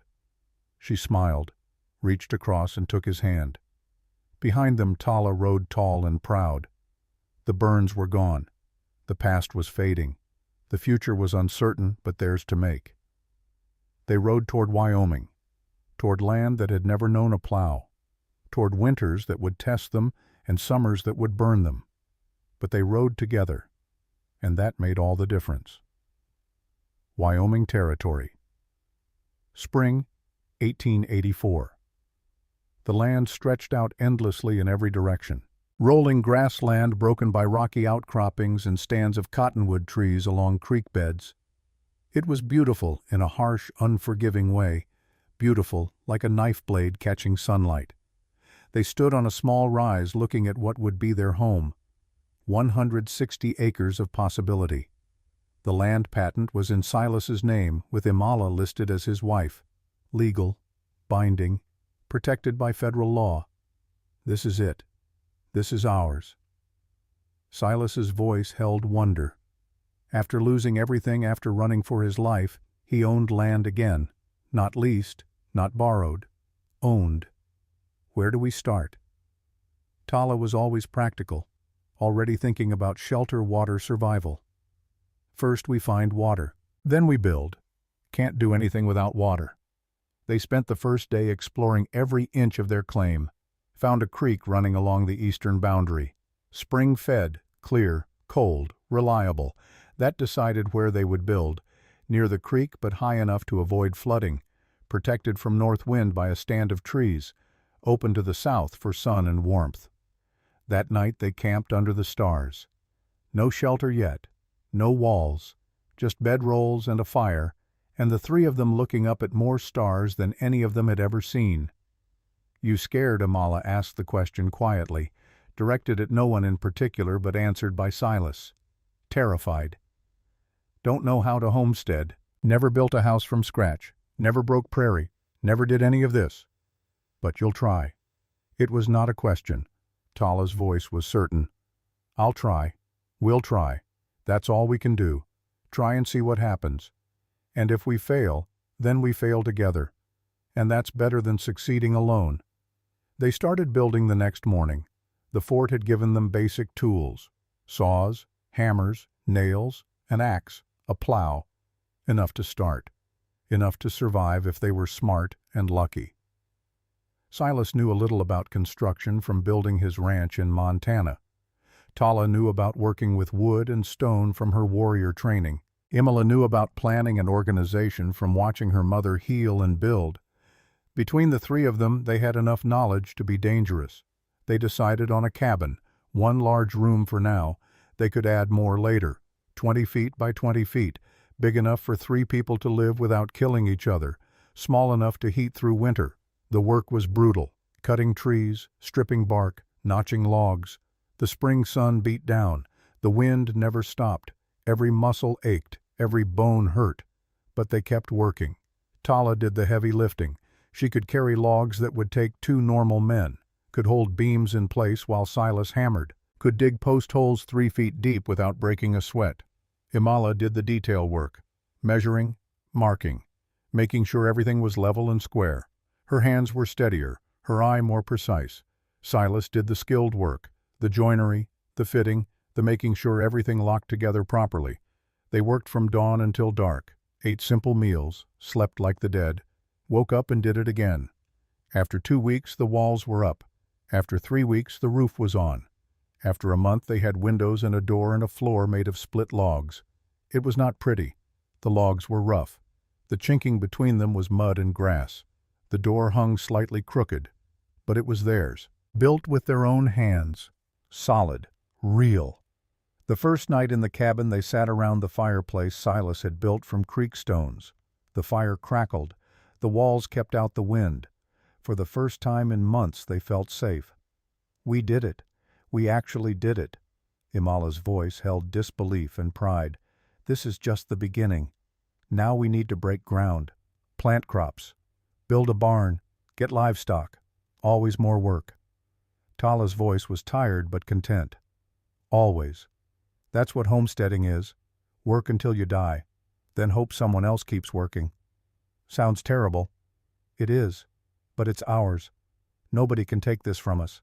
As long as we work the land, prove it up, it belongs to us. That's worth any amount of work. They fell into a rhythm. Silas and Tala spent days breaking prairie with the plow. The grass had roots that went down 3 feet, thick as rope, hard as iron. The plow broke twice. Silas fixed it with scrap metal and hope. They kept going. Imala planted the garden: potatoes, onions, carrots, beans, things that grew in harsh conditions, things that could feed them through winter. At night they were too tired to talk much, just ate and slept and prepared to do it all again. But slowly, impossibly, the land began to respond. Green shoots appeared in the garden. The broken prairie turned into furrows ready for planting. The homestead began to look like a real place, a place people lived, a place with purpose. 2 months after arriving, Silas rode into the nearest town, a place called Rawlins, 50 miles south. He needed supplies: seeds, tools, nails, things they could not make themselves. He tied his horse outside the general store and walked in. The store owner was a thin man with suspicious eyes. He looked Silas up and down. "Help you need supplies. Got a list." Silas handed over the paper. The store owner read it, raised an eyebrow. "This is a lot. You starting a farm homestead, up north. Got my claim approved through Fort Apache." "That's so. You and who else?" "My wife and her sister." The store owner's expression changed, became more guarded. "Your wife. She white?" Silas met his eyes without flinching. "She's Apache." "That a problem?" The store owner was quiet for a moment, then shrugged. "Your business. But you should know, some folks around here, they don't take kindly to mixed couples, especially with Indians. I'm not asking for kindness, just supplies. You selling or not?" The man nodded slowly. "I'm selling. Don't care who your wife is. Money's money." He gathered the supplies. Silas paid in cash. Federal dollars from selling his Montana cattle before fleeing. Not much left, but enough. As he was loading the wagon, a man approached. Big, bearded, mean-looking. "You the one married to a squaw?" Silas turned slowly. "I'm the one married to my wife. And unless you got business with me, I'd appreciate you moving on. I got business. Name's Dutton. I own the big spread east of here, 10,000 acres. And I don't like having Indians as neighbors. Good thing we're not neighbors then. My claim is north. Nowhere near you. Close enough. Indians bring trouble. Raids, theft, violence. My wife isn't a raider. She's a homesteader. Same as you were once, probably." Dutton stepped closer. His breath smelled like whiskey and tobacco. "I'm warning you. 'Cause any problems, bring any of your Indian friends around and I'll burn you out myself. We got ways of dealing with people who don't fit." Silas felt anger rising, hot and tight, but he kept his voice calm. "I'm not looking for trouble. Just trying to work my land. But if trouble comes to me, I'll deal with it. Fair warning." Dutton laughed, harsh and mocking. "You think you're tough, one man and 2 women against the whole territory. You'll be dead or gone by winter? Maybe. But I'll still be here when you finish talking." Silas climbed onto the wagon and drove away. He could feel Dutton's eyes on his back, could feel the threat hanging in the air. He told Tala and Imala about the encounter that evening. "So we have enemies before we even meet most of our neighbors." Tala's voice was unsurprised. She had expected this. "We have one enemy, one man with a loud mouth. That doesn't mean everyone's against us. It only takes one to cause trouble. Then we'll handle trouble if it comes. But we don't run. We don't hide. We live our lives and dare the world to stop us." Imala reached across and squeezed his hand. Together. Together. Summer came hot and dry. The garden grew despite the heat.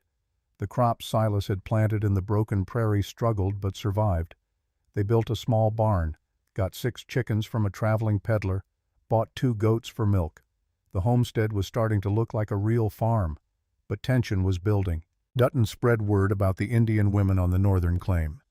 Some people did not care. Some did. 3 times riders came by, just watching, not threatening directly but making their presence known. Silas started carrying his rifle everywhere. Tala and Imala learned to shoot properly, not just point and hope, but aim and hit. One evening in late July, as the sun was setting, 5 riders appeared on the horizon. They came slowly, deliberately, stopped about 50 yards from the cabin. Dutton was in front. The same 4 men Silas had seen watching before were with him. "Granger." "Come out here." Silas stepped out, rifle in hand, but pointed down. Tala and Imala appeared in the doorway behind him. "What do you want, Dutton?" "Want you gone. Want your squaw gone. Want this land available for real settlers. We are real settlers. Got federal papers to prove it. Papers can burn. Cabins can burn. People can disappear. The threat was clear. Direct. You threatening me on my own land. Just giving you options. Leave now, we'll leave you alone. Stay and things get complicated." Silas raised his rifle. "Not aiming, just ready. I'm not leaving. This is my land, my home. You want me gone, you'll have to kill me. And I won't die easy. 1 man against 5. Those are bad odds. 1 man and 2 women. And we're all armed. You might win, but how many of you die first, you want to find out." The riders shifted nervously. Dutton's face reddened. "This isn't over. It is for today. Now get off my land before I defend it." For a long moment, nobody moved. Then Dutton yanked his horse's head around and rode off. The others followed. When they were gone, Silas lowered the rifle. His hands were shaking. "That was stupid brave." Tala's voice held grudging admiration. "That was just stupid. They could have killed us all, but they didn't. Because bullies fold when you stand up to them. Not always, but often enough. And if they come back, then we fight. What else can we do?" That night they took turns on watch. two sleeping while one watched the approaches. Nobody came. But nobody slept easy either. The next morning an unexpected visitor arrived, a woman on a horse. She was maybe 50, weathered by sun and wind, but with kind eyes. "Hello, the cabin." Silas stepped out, cautious but not hostile. "Morning, ma'am." The woman dismounted. "Name's Margaret Welsh. I own the claim west of yours. Heard you had trouble with Dutton yesterday. News travels fast. Always does. I wanted to come by and tell you not everyone around here thinks like him. Some of us remember what it was like to be new, to be different, to be judged before we even got a chance." She glanced past Silas to where Imala and Tala had appeared. "Those your wife and sister-in-law?" "Yes, ma'am. They look like they can handle themselves." "They can." "Good. Because you're going to need that. Dutton's not going to let this go. He's got pride and meanness in equal measure. Bad combination. Any advice? Don't back down. But don't provoke either. Work your land. Keep to yourself. Let time prove you're not a threat. Most people will come around eventually. The ones who don't, well, you deal with that when you have to. Thank you for the advice." Margaret mounted her horse. "One more thing. End of summer we have a barn raising. Whole community comes together to build. You should come. Let people meet you. See you're just folks trying to make a living. We'll think about it. Do more than think. Show up. Bring food to share. Work alongside everyone else. That's how you become neighbors instead of strangers." She rode off before Silas could respond. "What do you think?" Imala had come up beside him. "I think it's either a trap or an opportunity. Hard to tell which. Could be both. Could be. But maybe she's right. Maybe the only way to stop being the outsiders is to show up and be part of things." Tala joined them. "I don't like it. Too many people. Too many chances for things to go wrong. Then we go prepared, armed, ready. But we go. Because hiding just makes us targets." They debated it for days. But in the end the decision was made. They would attend the barn raising, would try to be part of the community, would give people a chance to see them as human. The barn raising was the last Saturday in August. 50 people showed up, men, women, children, all there to help the Schmidt family build a new barn after the old one burned. Silas, Imala, and Tala arrived in their wagon, brought cornbread Imala had made, fresh vegetables from their garden. It was not much, but it was something. The moment they arrived, conversation stopped. Everyone turned to look. At Silas, at the two giant women with him. The silence stretched. Uncomfortable. Heavy. Then Margaret Welsh stepped forward. "Glad you came. We can always use more hands, Silas. You know. Carpentry? Some. Good. You're with the framing crew. And you two." She gestured to Tala and Imala. "We need heavy lifting. Beams. Posts. Think you can handle that?" Tala smiled. It was not a warm smile. "We can handle it." The work began. At first, people kept their distance, watched the two giant women with wary eyes. But as the day went on, as Tala and Imala lifted beams that took 4 normal men as they worked without complaint, in the brutal heat attitudes began to shift. By noon, people were working alongside them, talking to them, asking questions. "How tall are you anyway?" Tala looked down at the man who asked. He was maybe 5'6". 7'1". Jesus. And your sister's 6'9". You play any sports? Tala laughed. Actually laughed. Does survival count as a sport? The man grinned. Around here it does. At the communal lunch, Imala's cornbread was popular. People complimented her, asked for the recipe, treated her like any other woman instead of a curiosity. Silas worked alongside other men, hammering, sawing, building. They asked about his homestead, about his plans, about Montana. Nobody mentioned his wife being Apache. Nobody made comments. They just worked. By evening, the barn was done. A full barn, built in one day through community effort.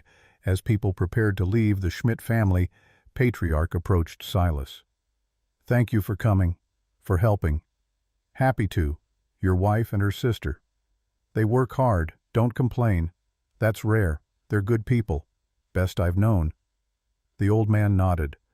"World's changing. A lot of folks don't like it. But I figure people are people, good or bad. Color don't matter. Size don't matter. Character matters. I appreciate that. Not everyone feels that way, you know that. But some of us do. Wanted you to know that. On the ride home, the mood in the wagon was lighter than it had been in weeks. That went better than expected. Silas's voice held relief. Some people were kind, some weren't. But nobody tried to kill us. That's a win. Tala's dark humor made them all laugh. Maybe we can make this work. Maybe we can belong here. Imala's voice held hope. Fragile hope, but real. Maybe. One day at a time. But that night as they settled into the cabin, Imala felt something strange. A flutter in her belly. She ignored it. Probably just bad food. The next morning it was still there, and she felt nauseous, tired despite sleeping well. She said nothing, did not want to worry anyone, probably just sick, would pass. But it did not pass. 3 weeks after the barn raising, Imala could no longer hide it.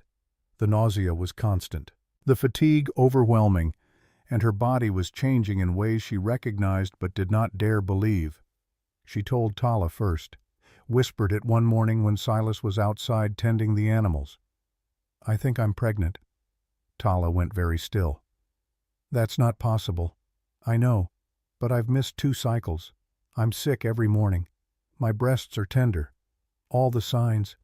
Dr. Hartman said you couldn't, said it was too dangerous. He said it was unlikely. Not impossible. There's a difference." Tala sat down heavily. If this is real, you could die. Your heart can't take it." "I know. Then what do you want to do?" Imala looked at her sister, eyes fierce, determined. "I want to have this baby. Doctor said I was barren. The tribe said I was cursed. Everyone said I could never create life. If there's a child growing inside me, then I'm keeping it. No matter what happens. Even if it kills you. Even then. Because for the first time in my life, I'm not a freak. Not a failure. I'm a woman doing what women do. Creating life. Giving life. That's worth dying for." Tala pulled her sister into a fierce embrace. "Then we'll do everything we can to keep you both alive," they told Silas that evening. He sat in stunned silence for a full minute. "Pregnant. You're sure as I can be without a doctor. But all the signs are there. Dr. Hartman said it was dangerous." "I know, but it's happening anyway. The question is, what do we do about it?" Silas looked at her. At this woman he had married. This woman who had survived everything. "What do you want to do?" "I want to keep it. Want to carry this baby as long as I can. Want to try." "Then we try. We'll go back to Fort Apache. Talk to Dr. Hartman. See what he says. See what we can do to keep you safe. That's 2 weeks of travel. Hard travel. That could hurt the baby. Then we make it as gentle as possible. Slow. Careful. We'll take a month if we have to." They left 3 days later. Silas drove the wagon. Tala rode beside it on horseback. Imala lay in the back on blankets and pillows. They traveled slow, 10 miles a day, stopping frequently to rest. The journey took 3 weeks. By the time they reached Fort Apache, Imala was showing. Just a small bump, but unmistakable. Dr. Hartman examined her in his office. His face was grave. "You are definitely pregnant. About 10 weeks, I would estimate. Is the baby healthy? I cannot tell yet. But you are healthy, remarkably so. Your heart is strong, stronger than I expected. Perhaps the physical work on the homestead has strengthened it. But it's still dangerous. Very dangerous. The bigger the baby grows, the more strain on your heart. Most women your size who attempt pregnancy do not survive childbirth. The statistics are grim. But some survive. Some. Very few. But some. Then I'm trying. Whatever it takes." Dr. Hartman removed his glasses, rubbed his eyes. "I admire your courage. But I must be honest. Even with the best care, your chances of survival are perhaps 30%. The baby's chances are even lower. 30% is better than 0. That is true. What can we do to improve the odds? Rest. No heavy work. Good food. Monitor your heart regularly. At first sign of problems, complete bed rest. And pray. Pray very hard." They stayed at the fort for 2 weeks while Dr. Hartman monitored Imala daily. Her heart remained strong. The baby seemed to be developing normally, but he was cautious. "You must return here in your 7th month. The last 2 months you need to be here, where I can watch you constantly, where I can intervene if necessary. We'll be back." They returned to the homestead. Imala was forbidden from heavy work. She cooked, sewed, tended the garden lightly, but no lifting, no long hours in the sun, no stress. Tala and Silas took over all the hard labor, building, plowing, harvesting. They worked from dawn until dark, exhausting themselves so Imala could rest. The neighbors noticed. "Margaret Welsh came by. Heard your wife's expecting. Word travels fast. Always does. How's she doing?" "Good. Tired. Doctor says it's dangerous, but she's determined. Can I help? I've birthed 5 children. Helped with dozens more." "I know pregnancy." Imala appeared in the doorway. "I'd appreciate any help you can offer." Margaret came by twice a week after that, brought herbs, tea, advice. She treated Imala like any other pregnant woman, not a curiosity, not a medical oddity, just a woman carrying a child. It helped, more than medicine, more than anything. The pregnancy progressed. 12 weeks, 16 weeks, 20 weeks. Against all odds, Imala was thriving. The baby was growing. Her heart was holding. At 20 weeks, she felt the baby move for the first time. A flutter, a kick, proof of life inside her. She cried, sobbed actually. Years of being told she was barren, years of being beaten for failing to conceive. And now this miracle. Silas held her while she cried. Tala held her. They all cried together, grateful, terrified, hopeful. But trouble was coming. They did not know it yet. But it was coming. Dutton had not forgotten about them, had not forgiven. All summer he had been gathering support, talking to people, spreading poison. Those Indians are breeding now.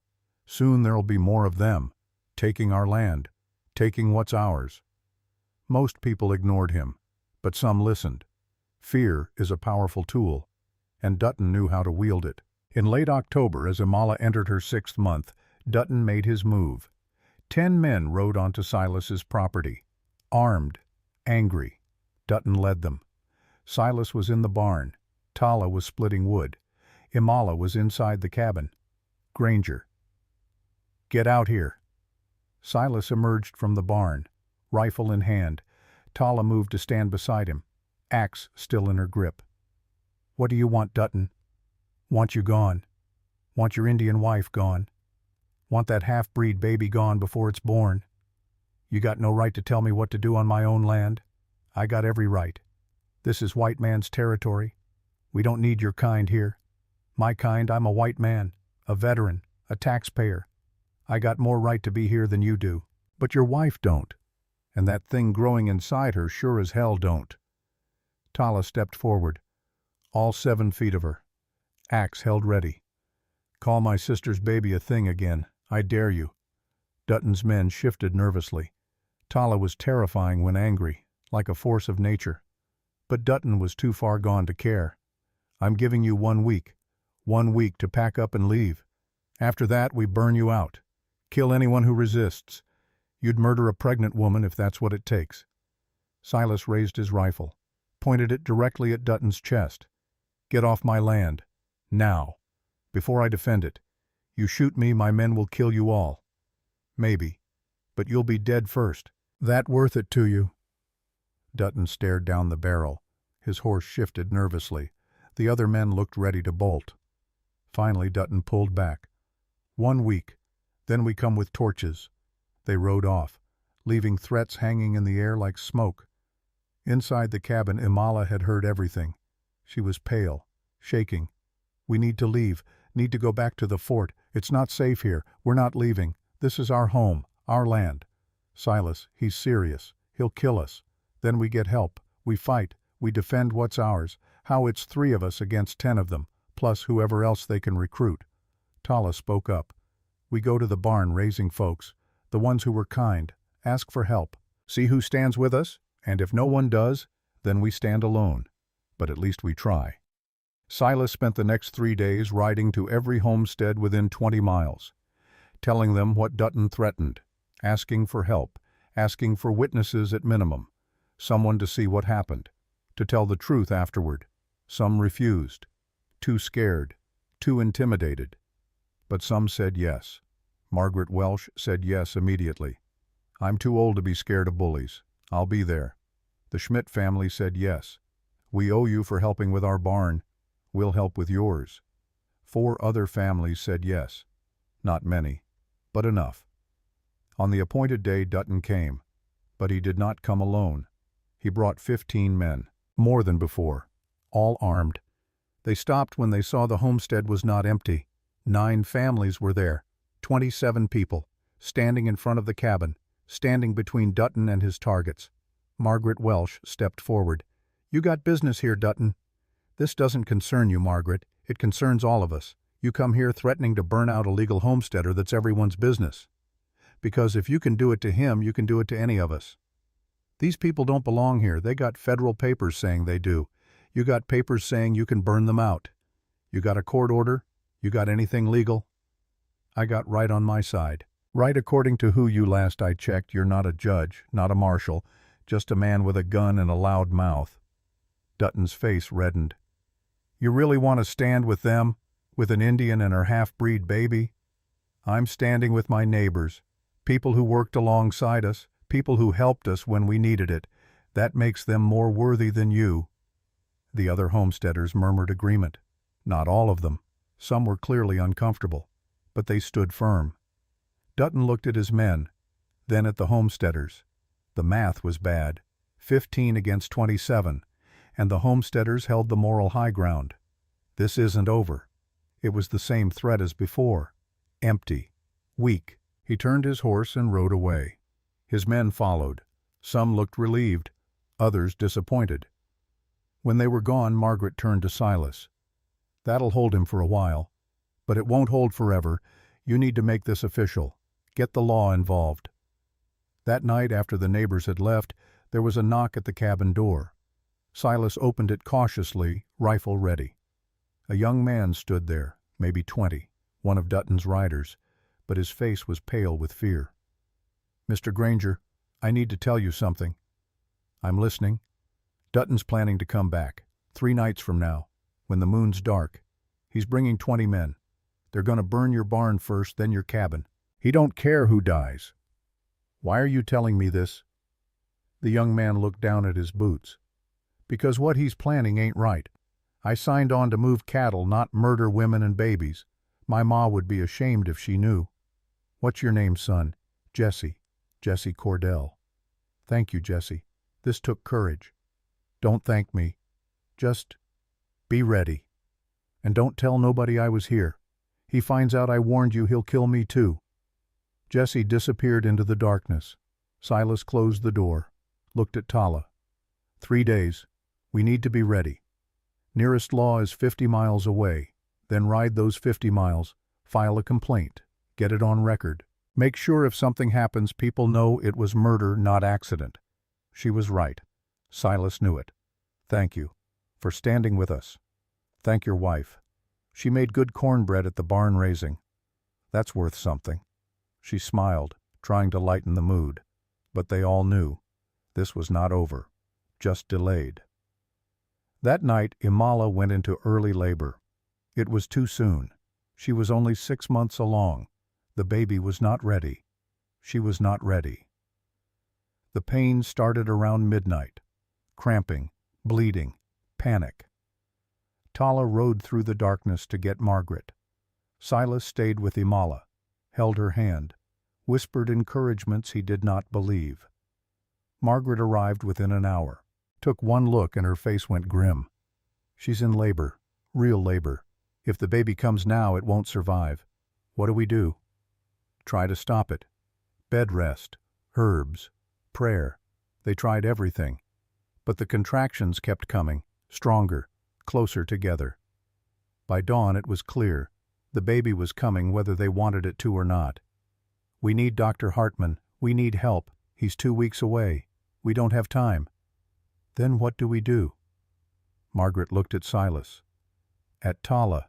Her expression was grave. We deliver this baby. We hope for the best, and we prepare for the worst. Imala was in labor for 18 hours. 18 hours of pain and blood and fear. The cabin became a nightmare. Screaming, praying, desperate attempts to keep both mother and baby alive. At hour 16, as Imala's screams reached a crescendo, they heard it. Horses, many horses, approaching fast. Tala grabbed her rifle, moved to the window. It's Dutton, 20 men, just like Jesse said. Silas looked at Margaret. Can you handle the berth alone? I'll manage. Go, protect your home. Silas and Tala stepped outside. The cabin behind them filled with Imala's screams. The night ahead filled with approaching riders. Dutton's voice carried across the darkness. Tonight you burn Granger. Then from the tree line came another sound. More horses, dozens of them. Margaret Welsh rode in front, leading every family from the barn raising. 40 people, all armed. She called out, You want to burn them, Dutton? You burn through us first? Dutton looked at his 20 men, looked at the 40 defenders, did the math. This ain't over. Yes, it is. Marshal Tucker's riding up from Rawlins right now with arrest warrants. You're done. Dutton and his men wheeled their horses and fled into the night. Inside the cabin, a baby's first cry split the air. Silas and Tala ran back inside. Tala held her sister's hand, squeezed so hard Imala's bones ached, but Imala squeezed back just as hard. Silas paced, useless, helpless, hating that he could do nothing. Margaret worked, coached, encouraged, her hands steady even as her heart raced. Finally, as the sun was setting on the second day, the baby came. Tiny, impossibly small, blue and silent. Margaret held the infant. A girl. She was not breathing. No. No, no, no. Margaret worked frantically, cleared the airways, rubbed the chest, breathed into the tiny mouth. Nothing. Then impossibly miraculously, a gasp, a cough, a thin wail. The baby was alive. She's alive. Oh God, she's alive. Margaret wrapped the infant quickly, placed her on Imala's chest, skin to skin, warmth to warmth. Imala looked down at her daughter. This tiny, perfect, impossible thing, this miracle. She cried. Everyone cried. But the relief was short-lived. Imala was bleeding. Too much blood. Way too much. Margaret packed cloths, applied pressure, but the bleeding would not stop. Silas, I need help. I can't stop this. Silas moved to Margaret's side, followed her instructions, but he could see it in her eyes, see the truth she would not say. Imala was dying. Tala saw it too. She moved to her sister's side, took her hand. Imala, stay with us. Stay awake. But Imala was fading, her skin going pale, her breathing shallow. She looked at Silas, managed a weak smile. Take care of her. Take care of our daughter. Tell her about me. Tell her I chose her. Tell her she was worth everything. You're going to tell her yourself. You're going to be fine. I'm not. We both know it. But that's okay. I got what I wanted. I got to be a mother. Even if just for a moment. That's more than I ever hoped for. Imala. Name her Grace. After your daughter, the one you lost. Let her carry both names, both legacies. Her eyes closed. Her breathing stopped. For a moment the world stopped too. Then Margaret checked for a pulse, shook her head. I'm sorry. She's gone. No. Tala's voice was a roar, a denial, a refusal to accept reality. She picked up her sister's body, held her like a child, rocked her, keened, a sound of pure grief that rattled the cabin walls. Silas took the baby, held her close, this tiny life purchased at such terrible cost. He looked at the infant, at his daughter, Grace, born 6 weeks early, impossibly small, but alive. Welcome to the world, little one. Your mother loved you. Your mother chose you. And I promise I will make sure you know that. Every day of your life. Outside the sun set. The stars came out. The world kept turning. Inside, 3 people mourned a woman who had survived everything except the one thing she wanted most. To be a mother. But she had been. Even if only for 18 hours. She had held her daughter, had seen her alive, had given her a name, and that would have to be enough. They buried Amala the next morning, on a hill overlooking the homestead, under a cottonwood tree. Tala carved a marker from wood. Simple, direct. Amala, wife, sister, mother. She chose life. The neighbors came. Margaret, the Schmidts, the other families who had stood with them. They stood in silence while Silas said a few words. She was the bravest person I ever knew. Brave enough to survive, brave enough to love, brave enough to hope when hope seemed impossible. The world is lesser without her. But it's better because she was in it.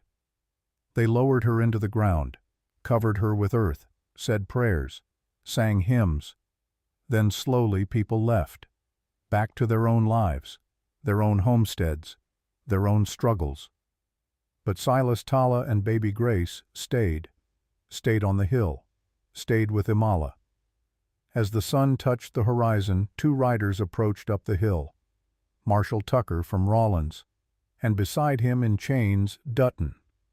The marshal dismounted, removed his hat. "Mr. Granger, Mrs. Granger." He nodded to Tala, acknowledging her as family.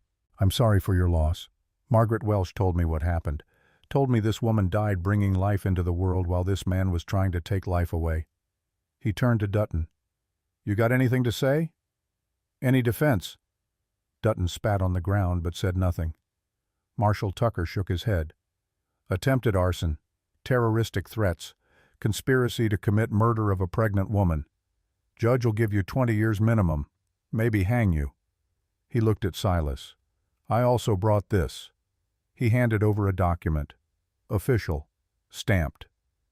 "Your homestead claim is now fully registered and protected under federal law. Captain Morrison from Fort Apache sent a letter testifying to your character and your wife's legal status. Nobody can challenge your claim now, not ever." Silas looked at the paper, at the grave, at baby Grace sleeping in Tala's arms. "She died a free woman, on her own land." "Yes, sir, she did. And that baby there is a legal citizen, born on sovereign homestead land. She's got all the rights any child in this territory has." The marshal remounted. "We'll be going now. Dutton's got a cell waiting." As they rode away, Dutton looked back one last time, his face full of impotent rage. But his war was over. Silas turned to Tala. "It's done. It's finally done." Because leaving felt like abandoning her, and they had promised to never do that. Finally, as the sun began to set, Tala spoke. "We should go. The baby needs to be inside, needs warmth." They walked back to the cabin, Tala carrying Grace, Silas walking behind, broken, lost, but moving forward because stopping meant dying. Inside they sat together, looking at this tiny infant who had cost so much. "What do we do now?" Tala's question hung in the air. "We keep going. We raise her. We make this homestead work. We prove her mother's sacrifice meant something. How, one day at a time. Like always." Tala looked at the baby, reached out and touched her tiny hand. Grace's fingers wrapped around Tala's pinky, a grip surprisingly strong. She has her mother's strength. Yes, and she'll need it. This world doesn't make things easy for people like us. Then we'll make sure she's ready. Make sure she's strong enough to survive it. Outside, the prairie stretched endlessly, harsh, beautiful, unforgiving. But it was theirs, bought with blood and loss and courage, and they would keep it. For themselves, for Grace, for Amala's memory. They would keep it no matter what came next, because that was what survivors did. They survived, and they honored the ones who did not. The cabin grew quiet. The baby slept, and 2 people sat in the darkness, grieving, healing, beginning again, together, always together, because that was the only way forward. Epilogue. Wyoming Territory, August 1887. 3 years had passed since that terrible night. 3 years since Imala had chosen life over survival. The homestead had grown. 2 more rooms added to the cabin. A proper barn with 12 dairy cows. 40 acres of wheat turning gold under the summer sun. The garden overflowed with vegetables. Chickens scratched in the yard. Grace was 3 years old now, a small girl with her mother's dark eyes and black hair. She ran through the grass chasing butterflies, her laughter ringing like bells across the prairie. Tala stood at the fence watching her niece play. She was 32 years old. The doctors had said she wouldn't live past 30. But here she was, still strong, still alive. Working the land had strengthened her heart, made her body powerful in ways the poisoned water never could. Silas walked up beside her carrying a letter. His hair was grayer now, but his eyes were clearer than they'd been in 20 years. "It's from Philadelphia. From Eliza." Tala looked at him. "Your ex-wife. She says Grace, my first Grace, wants to meet me. She's 16 now. Wants to know her father. Eliza says she's ready to hear the truth, to understand what I did and why I did it. Will you go?" "We'll go. All of us. Little Grace should meet her big sister. And Eliza. She deserves to see that I kept my promise, that I became a better man." Tala smiled, a real smile, the kind she never thought she'd have again. "Look at us. 2 outcasts and a half Apache child. We made it work. More than work. We made it home." Margaret Welsh rode up the path, a basket balanced on her saddle. "Brought you some preserves, and news the territorial governor's coming through next month. Wants to meet the famous homesteaders who stood up to Dutton. Word spread all the way to Washington about you folks." Silas shook his head, smiling. "We're not famous. We're just people who refuse to quit. That's what makes you famous." After Margaret left, Silas and Tala walked up to the hill where Imala rested under the cottonwood tree. Little Grace toddled between them, holding both their hands. The wooden marker Tala had carved still stood strong. Imala Granger, wife, sister, mother. She chose life. Wildflowers grew around the grave now, seeds carried by wind and planted by rain, yellow and purple blooms dancing in the breeze. Grace pulled free and ran to the grave. She couldn't read yet, but she knew this place. They came here every week. She touched the wood gently the way Tala had taught her. "Hi, Mama." Silas knelt beside his daughter. "You know what your mama did, Grace?" The little girl shook her head. "She was the bravest person I ever knew. The world told her she was wrong, that she was cursed, that she'd never have a family or a home or anything worth living for. And you know what she did? What? She chose you. She chose to prove everyone wrong. She chose to give you life, even though it meant giving up her own." Grace thought about this with the deep seriousness only 3-year-olds can manage. She was a warrior. Tala spoke, her voice thick with emotion. The greatest warrior who ever lived, because she didn't fight with weapons. She fought with hope. They stood together on that hill, 3 generations bound by blood and choice. Below them the homestead stretched out in all directions. Their land, their home, bought with courage and sacrifice and love. Silas looked at the setting sun painting the prairie gold and red. 20 years ago he had stood at the edge of trees and watched people burn. But he had opened a door in a snowstorm, made a different choice, stood his ground when it would have been easier to run. And that choice had led here, to this hill, to this family, to this moment of peace, hard-won and well-earned. Tala spoke quietly.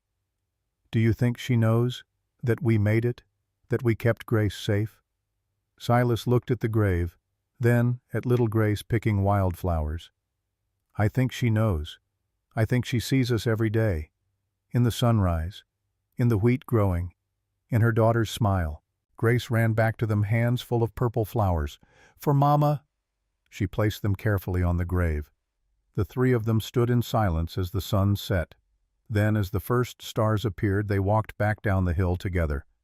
Back to the cabin where lamplight glowed warm in the windows. back to the home they had built from nothing but determination and hope. Behind them, the flowers lay on Imala's grave. The wind carried their scent across the prairie, and somewhere in the space between earth and sky, a woman who had chosen life watched over those she loved. The homestead would stand for generations. The story would be told and retold about the rancher who opened his door, about the giant women who refused to die, about the baby born from sacrifice. And every time the story was told, people would remember. Sometimes the bravest thing you can do is choose hope when the world offers only despair. Sometimes the greatest victory is simply surviving long enough to build something worth keeping.